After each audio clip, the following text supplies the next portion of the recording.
তিন শ্রেণীর ব্যক্তির বিরুদ্ধে আল্লাহ বলেন আমি নিজেই কিয়ামতের দিন মামলা দায়ের করব। I will be against them in the day of judgment. Three categories of people I will be against them in the day of judgment.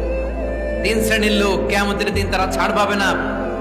আল্লাহ বলেন আমি নিজেই তাদের বিরুদ্ধে মামলা দায়ের করব। এর মধ্যে এক শ্রেণীর লোক হচ্ছে রাজুলুন ইস্তাআজারা জিরান ফাস্তাউফা মিনহু ওয়া লাম ইউতি আজরা।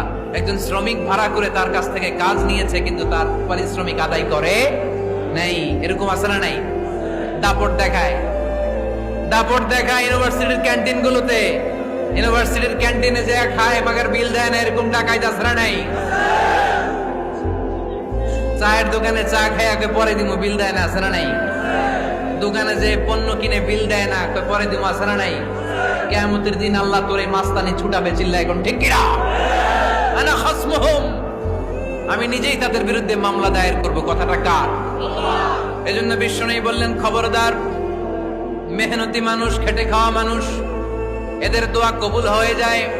আতুল আজিরা আজরাহু ক্বাবলা আন ইয়াজিফা আরাকুহু। খবরদার, বিশ্বনবী বললেন শ্রমিকের ঘাম শুকিয়ে যাওয়ার আগে তাদের পারিশ্রমিক মিটিয়ে দাও। বিশ্বনবীর বিখ্যাত হাদিস, আতুল আজিরা আজরাহু ক্বাবলা আন ইয়াজিফা আরাকুহু। শ্রমিকের ঘাম মাটিতে লাগার আগে, শুকিয়ে যাওয়ার আগে তাদের পারিশ্রমিক মিটিয়ে দাও।